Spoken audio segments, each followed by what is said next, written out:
Perkenalkan, saya Sisi dari Prodi Akuntansi Universitas Putra Batam. Di sini saya akan menjelaskan tentang sistem informasi manajemen perusahaan distributor yang saya analisis. Jadi, yang pertama ada departemen penjualan, yang kedua ada departemen gudang dan administrasi, ketiga ada departemen finance dan accounting, dan yang terakhir adalah departemen HRD. Nah, di perusahaan distributor yang saya analisis ini, sistem informasinya diawali oleh departemen penjualan. Jadi di sini departemen penjualan ada 3 staf. Yang pertama ada manajer, yang kedua supervisor, yang ketiga sales. Jadi nanti sales nantinya akan melakukan kunjungan kepada toko. Nah, kunjungan ini di mana sales akan memasarkan produknya dan mendistribusikan produknya, produk pada perusahaan ke toko. Nah, di sini sales juga nanti akan melakukan pembukaan nota atau pembukaan invoice, di mana nanti yang akan dihubungkan ke admin. Nanti juga di bagian sales ini juga melakukan permintaan barang kepada supplier. Tapi sebelum departemen tim sales ini melakukan permintaan ke supplier, tim sales ini nantinya akan melakukan permintaan kepada supervisor yang akan di ACC oleh manajer. Nah, saat tim sales ini sudah melakukan permintaan dan di ACC oleh supervisor, maka manajer nantinya akan cross check ulang dan meng-ACC lalu melakukan permintaan atau pembelian kepada supplier. Permintaan atau pembelian yang dilakukan oleh manajer nantinya akan diproses oleh supplier. Supplier nanti akan mengirimkan barang tersebut kepada perusahaan yang diterima oleh departemen gudang. Nah, departemen gudang ini dia akan mengecek apakah permintaan yang kita beli sesuai dengan barang yang datang. Jika di bagian departemen gudang sudah merasa oke dan sudah di-accept, maka pada invoice pembelian tersebut akan diberikan kepada admin, di mana admin nanti akan melakukan penginputan data ke sistem sebagai apa? Sebagai penambahan persediaan. Nah, biasanya saat ada penambahan persediaan tersebut, nanti admin akan memprint data atau dokumen itu untuk diberikan kepada tim sales. Nah, tim sales nantinya akan mengecek barang-barang atau persediaan yang akan didistribusikan kepada toko-toko yang sudah dipegang oleh tim sales masing-masing. Setelah itu, sales akan melakukan yang namanya pembukaan nota yang diinput oleh admin. Nah, invoice tersebut akan diberikan kepada gudang lagi. Gudang akan melakukan yang namanya packing barang untuk diberi yang akan diantarkan ke toko-toko. Nah, pengantaran tersebut di-ACC oleh kepala gudang.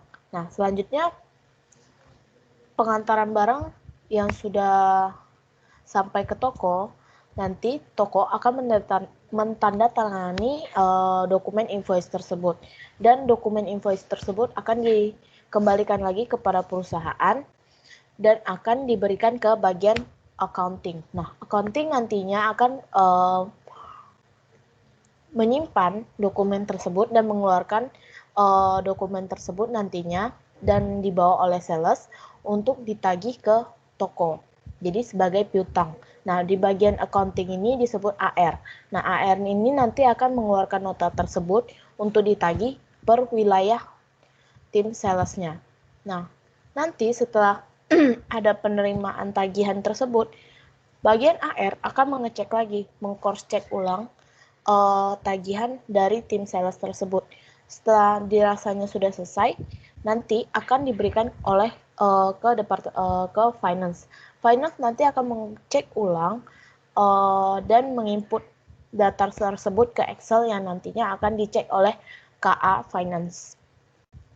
Nanti selanjutnya setelah finance telah mengecek, dokumen tagihan tersebut akan diberikan kepada AR pelunasan. Nah, di bagian AR pelunasan ini nanti adalah finalnya. Jadi AR pelunasan akan meng-cross-check ulang kembali tagihan tersebut, apakah ada selisih, ada kendala, ada kurang. Nah, di bagian AR pelunasan inilah menjadi finalnya. Jadi di bagian AR pelunasan ini adalah titik akhirnya. Setelah itu dilunasi tagihan tersebut. Tagihan tersebut dilunasi dan akan dikeluarkan laporan penerimaan piutangnya sebagai pengambilan keputusan dari KA Finance. Nanti KA Finance akan mencek lagi penerimaan piutang atau tagihan dari tim penjualan sebagai apa? Sebagai pengambilan keputusan berupa produk yang akan dipasarkan nantinya.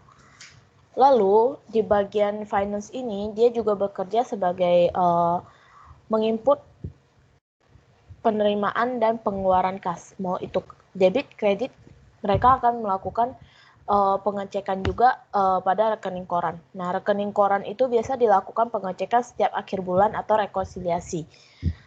Di bagian Departemen Finance juga melakukan yang namanya klaiman. Mereka akan melakukan klaim atau voucher atau diskon atau sebuah program yang biasa diadakan oleh supplier. Nah, di Departemen HRD juga membantu bagian finance dalam klaiman atau dalam program yang dilakukan oleh supplier. Departemen HRD juga dia mengurus tentang absensi semua departemen, mau itu departemen penjualan, departemen gudang dan admin, departemen finance dan accounting, yang pastinya dia yang bertugas sebagai pengabsensi dan pengrekrutan karyawan pada perusahaan tersebut.